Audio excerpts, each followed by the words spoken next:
صباح الخير، صباح الخيرات، صباح الحامض. الحامض راه كتير. قلنا نديرو به شي حاجه. اليوم غنحضروا مركز الليمون، مركز بالحامض.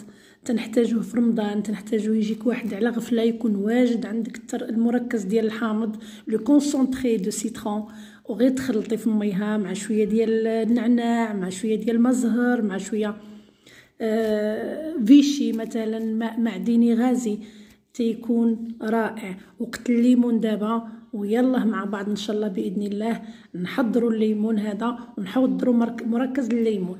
نغسلو الحامض مزيان مزيان مزيان، نحاولوا نحيدوا له كاع الشوائب اللي فيه، نغسلوه مزيان وان شاء الله باذن الله ونحضروا معاكم التحضير نتاعنا.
صافي، من بعد ما سالينا الكميه كلها غسلناها مزيان مزيان، غندوزو دابا باش نبداو في التحضيرات.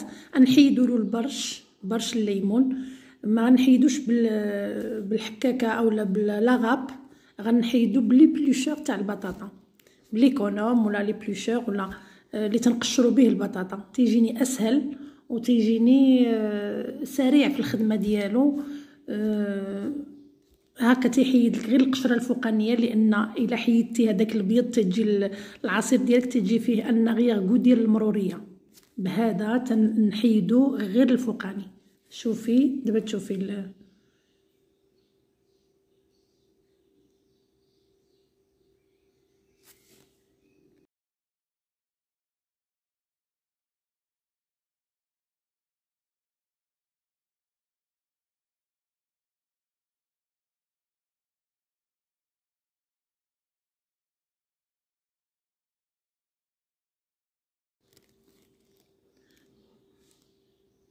صافي حيدنا له القشور الفوقانيين.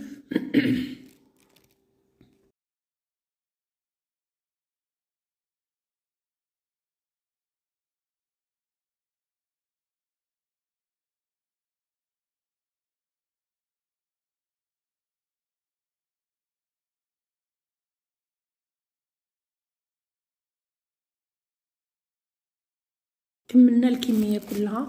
صافي دابا غادي نديرو له السكر، نرقدو هذوك القشور في السكر، نشدو غير الربع ديال الكميه ديال السكر، نرقدو فيها القشور، نخليوهم بجهه يتطلقوا شويه، يطلقوا الماء ديالهم، نحكوهم مزيان باش نستخرجوا منهم الزيوت والعطر ديالو، المذاق ديالو. تنحكوهم نقشروا الليمون ديالنا، نقشروا نحيدو له نزولوا له القشره ديالو. صافي من بعد تنحيدو كاع هذاك البيوضه اللي فيه، نحطوه في جهه، والزريعه تنأكد على هاد القشره البيضاء والزريعه هذيك ما خصش يكونوا، لان تيطلقوا المروريه. هذا هو المر اللي كاين في الحامض. صافي تنقشروها كامله. نزولوا القشره هذيك ونزولوا الزريعه للداخل، ونعاودوا نكملوا مع بعض.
صافي هنا تنبداو نحيدو له الزريعه اللي لداخل وتنقطعوها شرائح ولا ديبتي مغسوله قطع صغيره. تنحيدو تنحرص على الزريعه ديالو اللي لداخل، القلوبه اللي لداخل هادو كيتحيدو صافي. وتنفضل دائما نستعمل الحوايج اللي فيهم العصير بحال هكا ليمون ولا برتقال، ولا تنحب نستعمل طبيصيل باش ما يتزل علياش وما يروحليش الماء ديال، ما نودرش نفقدش العصير ديالو. شوفوا القشور ملي خليناهم ارتاحوا مع السكر. ما نوصف لكمش الريحه كيفاش راهي، الدار كلها تتريح بالليمون، رائحه الليمون رائعه رائعه. صافي دابا تنضيف عليهم هذاك ونكمل. غتشوفوا علاش درت في التبصيل، شوفوا لان داك العصائر ديالو كلها تنحافظ عليها. شوف شتي كون درت في اللوحه ديال التقطيع كون مشى داك العصير كله من هنا ولا من هنا. صافي تنزيد الكميه ديال السكر وتنطحنو، نتحصل على عصيده، على اون بوري تاع السيترون تاع الحامض. طبعا نزيد الاخر. على فكره المقادير سي كيلو بكيلو، كيلو حامض كيلو سكر.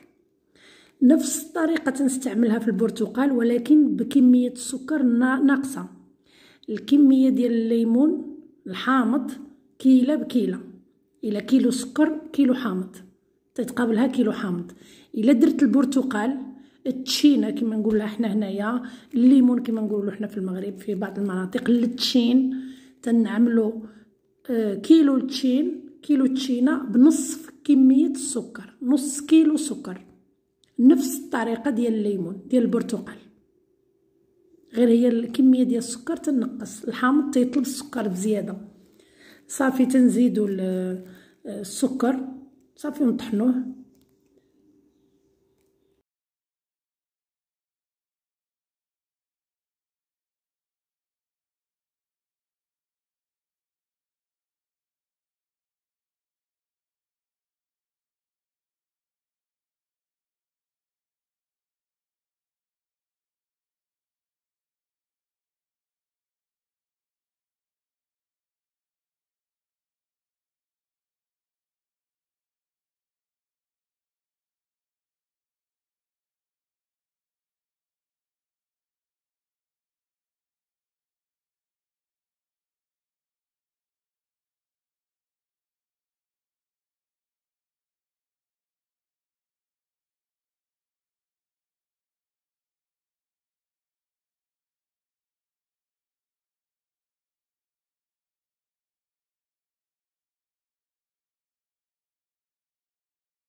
انا تنطحنو يا اما بلو بغا ميكسور او لا بالكاس.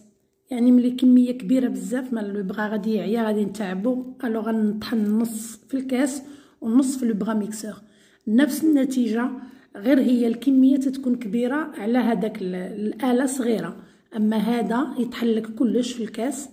هي لا بيغي ولا العصيده اللي تحصلنا عليها خاصك تصفيه. انا ما تنصفيش الصفايه تتعبني، تنستعمل هاد الرحيوه منها تنصفيه، منها تنستخلص كل الذوق ديال الليمون وديال يعني الزيت اللي فيه اللي تيطلق الريحه القويه كل شيء، وتيسهل عليا التصفيه. انا هذه هي الاله فاش تنصفي، ما تنصفيش في الصفايه. نتمنى نكون وصلت لكم المعلومه. صافي تنستجمعوا هذاك الكميه كلها.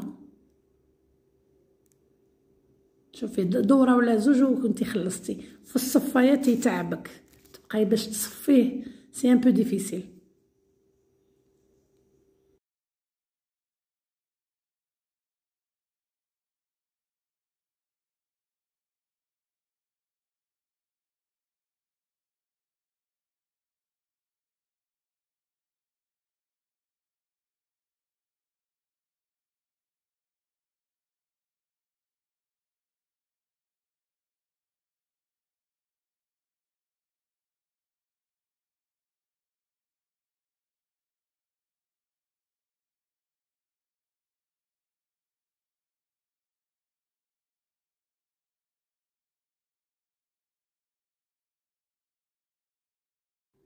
هذه هي النتيجه اللي تنحصلوا عليها وبكميه وفيره. وصدقوني ما كاينش الماء، غير العصير ديال الليمون والماء اللي تلقوا مع السكر.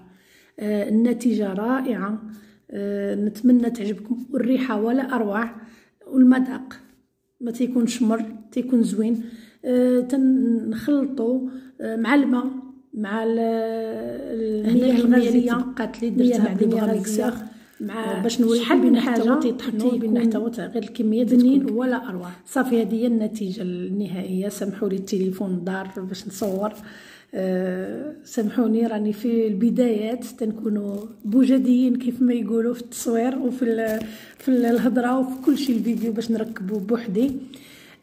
في النهايه تنتحصلوا على هذه التحفه منعشه الانتعاش. هذيك هي الكميه اللي عطاتني، درتهم في لي بواط هادو تنخبعهم في لاكلاص. هو ما تيجمدش بزاف، تيجي على شكل اون كريم رغوه، سهل يعني بالاستعمال، تستعمل في دقيقته في ساعته. صافي تنحيدوه من المجمد. الا جاك شي واحد على غفله ولا جاوك ناس ضياف تجبديه تيكون واجد. تستعمل معاه النعناع، انا ما عنديش ما حاضرش، ولكن ضروري تستعمل معاه النعناع. ديريه في الكاس الكبير هذاك وديريه معلقه زوج على حسب الذوق ديالك. والسكر واخا درت السكر بكميه كثيره، يعني كيلو حامض بكيلو سكر، كاين اللي تيحبوا يزيدوا السكر. الوغ تتزيدي واحد شرائح ليمون وتخلطي وتديري فيه النعناع، قطيرات ديال ما زهر اللي تيفضل ما زهر. وفي رمضان مثلا تتزيدي له معلقه ولا زوج ديال حليب مركز الحليب باش ما يجيك سهل على المعده وسهل الهضم، زوين منعش. قلت لك في وقت الصيف ما تلقاوش ساعات الحامض موجود، ولا اروع ولا اروع ولا اروع، بنه وريحه وكلش، ودايما عندك في الدار. وان شاء الله نكون فدتكم وبالصحه والهنا ان شاء الله.